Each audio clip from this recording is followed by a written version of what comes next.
Hello, I welcome you all once again to my channel Explore Education. I am Dr. Rashmi Singh, Assistant Professor, Department of Education, SS Khanna Girls Degree College, University of Allahabad.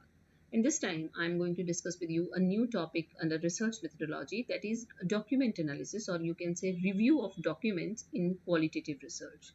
So let's start. Document analysis, देखिए आपको पता है कि qualitative researches में document analysis या review of documents भी एक field technique की तरह से काम में लाया काम में लाया जाता है। यानी कि डॉक्यूमेंट का अध्ययन, डॉक्यूमेंट का विश्लेषण, डॉक्यूमेंट को रिव्यू करना और वहां से डेटा निकालना, तो डॉक्यूमेंट एनालिसिस किसको कहेंगे? इन qualitative research it involves systematically reviewing and evaluating documents, यानी कि जो डॉक्यूमेंट्स है हमारे पास, हम उनको इवेल्युएट करेंगे, हम उनको बार बार सिस्टमेटिक तरीके से देखेंगे, पढ़ेंगे, both physical and electronic, electronic medium का भी, प्रिंट मीडियम का भी, टू गेन इनसाइट्स। क्यों करेंगे हम ऐसा? क्योंकि हमको इनसाइट चाहिए, अंतर्दृष्टि चाहिए, हमको अर्थ निकालने हैं, and develop an understanding of the data they contain, और जो डेटा वो रखते हैं उसकी हमको एक अंडरस्टैंडिंग डेवलप करनी है। It is a versatile method used to analyse texts, images and other information sources offering a unique perspective on research topics। ये जो डॉक्यूमेंट एनालिसिस एक वर्सेटाइल मेथड कहलाता है। ये टेक्स्ट हो गया, इमेजेस हो गया या अदर इंफॉर्मेशन सोर्सेज हो गया, उनको एनालाइज करने के काम आता है, और एक यूनिक पर्सपेक्टिव इसकी वजह से आपको रिसर्च टॉपिक पर मिलता है। तो इसकी क्या खास बातें? सिस्टमैटिक है, ये सिस्टमैटिक रिव्यू है। The process involves a structured approach to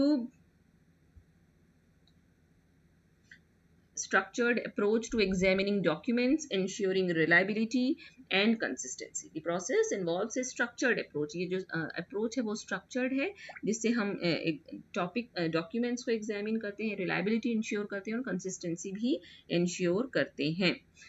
interpretation इसका क्या होगा कि researchers analyse the content of documents to uncover underlying meanings, themes and perspectives. Researcher का क्या काम है कि जो डॉक्यूमेंट में जो कंटेंट दिया हुआ है उससे हम अंतर्निहित उसके अर्थ निकालें, थीम्स निकालें, पर्सपेक्टिव्स निकालें। और डेटा कलेक्शन भी होता है डॉक्यूमेंट से। It serves as a source of data. ये डेटा का एक सोर्स के रूप में भी भूमिका निभाता है क्वालिटेटिव रिसर्च में, providing valuable insights into the research topic. और ट्रायंगुलेशन में बहुत ज़्यादा यूज़ किया जाता है। आपको पता है क्वालिटेटिव रिसर्चेस में हम ट्रायंगुलेट करते हैं to ensure the credibility of the research, तो उसमें एक मेथड आपका डॉक्यूमेंट एनालिसिस हो जाता है। Document analysis can be combined with other qualitative methods to strengthen research findings and provide a more comprehensive understanding. यानी कि अन्य जो क्वालिटेटिव मेथड्स के तरीके हैं, चाहे वो FGD हो, चाहे वो इंटरव्यू हो, चाहे केस स्टडी हो, उसके साथ जोड़ के आप डॉक्यूमेंट एनालिसिस से अपनी रिसर्च फाइंडिंग्स को और स्ट्रेंथन और मजबूत कर सकते हैं। और डाइवर्स एप्लीकेशंस तो इसका है ही। It can be used to examine various types of documents including historical records, policies, speeches and more. तो अब फिर से मतलब ये तो एक उसका होलिस्टिक एक व्यू पॉइंट था। अब अलग अलग तरीके से देखें तो document analysis is a systematic procedure for reviewing और evaluating documents, both printed and electronic. यानी कंप्यूटर बेस्ड भी, इंटरनेट ट्रांसमिटेड भी, जितना भी मटेरियल आपके पास मिला है उसका एक उसको रिव्यू करने का, उसको इवेलुएट करने का ये एक सिस्टमैटिक प्रोसीजर है। Like other analytical methods in qualitative research, document analysis requires that data be examined and interpreted in order to elicit meaning, gain understanding and develop empirical knowledge। Document analysis से आप क्या करते हैं? Data को examine करते हैं, interpret करते हैं, जिससे आप अर्थ निकाल सकें, अंडरस्टैंडिंग आपको मिल सके और एम्पिरिकल नॉलेज आप डेवलप कर सकें। Document analysis और क्या है? is often used in combination with other qualitative research methods as a means of triangulation। So, यानी कि सबसे ज़्यादा जिसका पॉपुलर यूज है वो triangulation में है। triangulation आपको पता है कि क्या होता है? The combination of methodologies in the study of the same phenomena। एक ही phenomena के अध्ययन के लिए जब हम एक से अधिक methodologies का combination यूज करते हैं उसको triangulation कहते हैं। The qualitative researcher is expected to draw upon multiple, at least two sources of evidence, that is to seek convergence and corroboration through the use of different data sources and methods।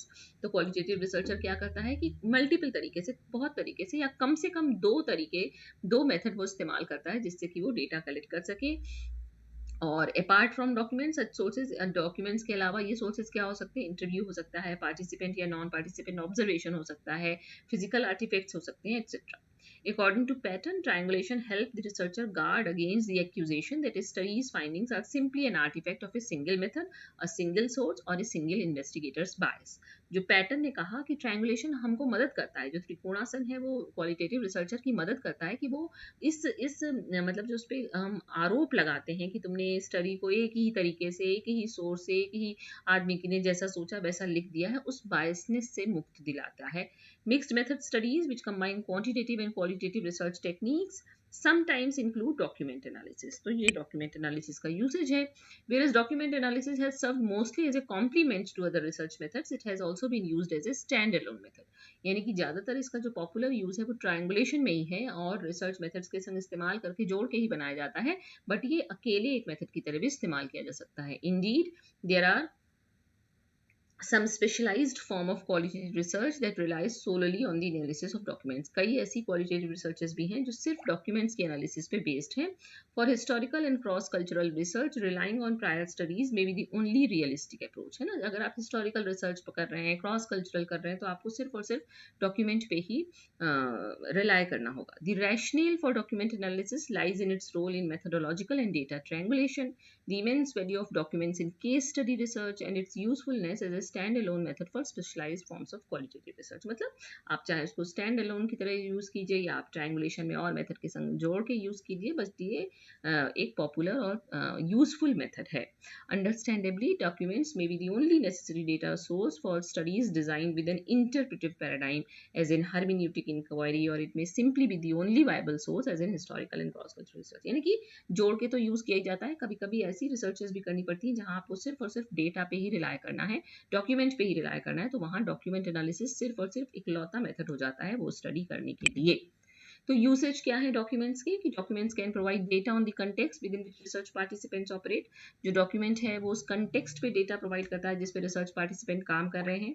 Information contained in documents can suggest some questions that need to be asked in situations that need to be observed as part of the research. Documents provide supplementary research data document provide करता है. ये एक change और development भी बताता है कि अगर पिछले डॉक्यूमेंट में ये था, इस डॉक्यूमेंट में ये है, यानी कि कैसे कैसे चेंज हो रहा है, कैसे डेवलप हो रहा है.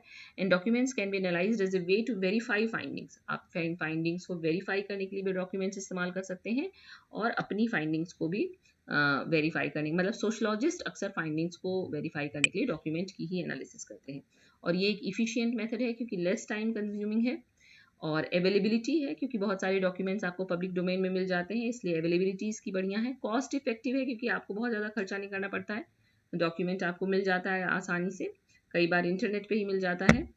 और लेकिन इसके संग तो इसके एडवांटेजेस क्या क्या है, सॉरी नहीं, हाँ एडवांटेजेस चल रहा है.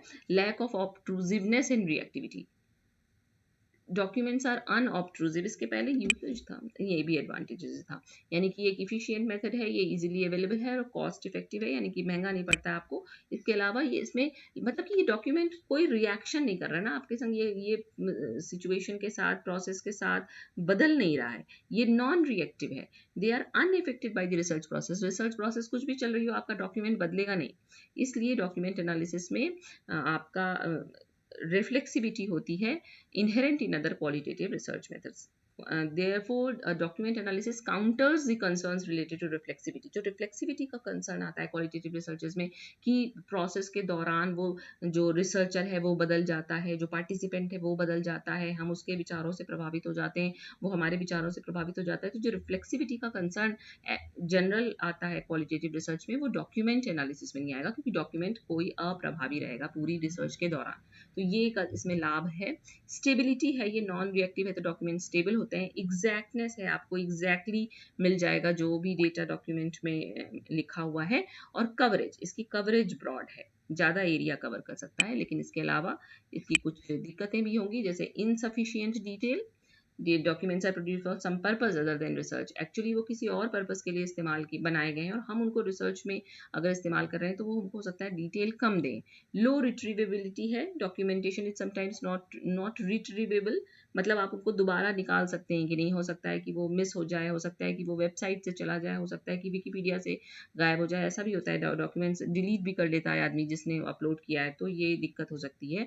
और बायस्ड सेलेक्टिविटी, हम कौन सा डॉक्यूमेंट इस्तेमाल करने जा रहे हैं ये रिसर्चर पे डिपेंड करता है। तो हो सकता है कि हमने किसी बायसनेस के तहत पर्टिकुलर डॉक्यूमेंट चुन लिया हो, उसका कंटेक्स्ट सही नहीं हो, उसकी पॉलिसीज़ कुछ ऐसी हों जो बायस्ड हों, तो ये सेलेक्टिविटी की दिक्कत आ सकती है डॉक्यूमेंट चुनने में ही। जब चुनने में ही गलती कर देंगे तो एनालिसिस सही भी करेंगे तो क्या अर्थ है। तो ये डॉक्यूमेंट एनालिसिस है क्वालिटेटिव रिसर्च में। तो मेनली आपको क्या समझना है कि ये डॉक्यूमेंट एनालिसिस जनरली ट्रायंगुलेशन में यूज़ की जाती है कि हमने इंटरव्यू भी ले लिया, हमने एफजीडी भी कर लिया, हमने ऑब्जर्वेशन भी कर लिया, तो उससे रिलेटेड कोई डॉक्यूमेंट है उसको भी पढ़ लें, तो हमारी स्टडी की जो रिसर्च फाइंडिंग है वो स्ट्रेंथन हो जाएगी, मजबूत हो जाएगी कि देखो हम भी यही निकाल के ला रहे हैं, डॉक्यूमेंट भी यही कह रहा है। लेकिन कई historical researches, cross cultural researches या ऐसी कुछ रिसर्चेस स्पेशलाइज्ड हैं जिनमें हमको सिर्फ और सिर्फ डॉक्यूमेंट ही हमको डेटा प्रदान कर सकता है, तो वहाँ पे ये स्टैंड एलोन मेथड की तरह भी यूज़ किया जाता है। और फ़ायदे हैं डॉक्यूमेंट के, आपको सूचना दे रहा है, सब दे रहा है। एडवांटेजेस हैं कि कॉस्ट इफेक्टिव है, आपका उसकी रिफ्लेक्सिविटी का इसमें दिक्कत नहीं है, ये अनरिएक्टिव है, नॉन रिएक्टिव है through out the research process, ये सब इसके फ़ायदे हैं। लेकिन अगर आपने बायस्ड सेलेक्टिविटी डॉक्यूमेंट की है तो रिजल्ट आपका सही नहीं आएगा। तो डॉक्यूमेंट देखिए, इंटरव्यू इंटरव्यू और ऑब्जर्वेशन मैंने आपसे डिस्कस कर लिया था, वो भी फील्ड टेक्निक है क्वालिटेटिव रिसर्चेस के। रिव्यू ऑफ डॉक्यूमेंट्स रह गया था, या जिसको आप डॉक्यूमेंट एनालिसिस भी कह सकते हैं। तो दिस इज डॉक्यूमेंट रिव्यू और document analysis as a field technique in the matter of qualitative research. Okay, so thank you and don't forget to like and subscribe my channel.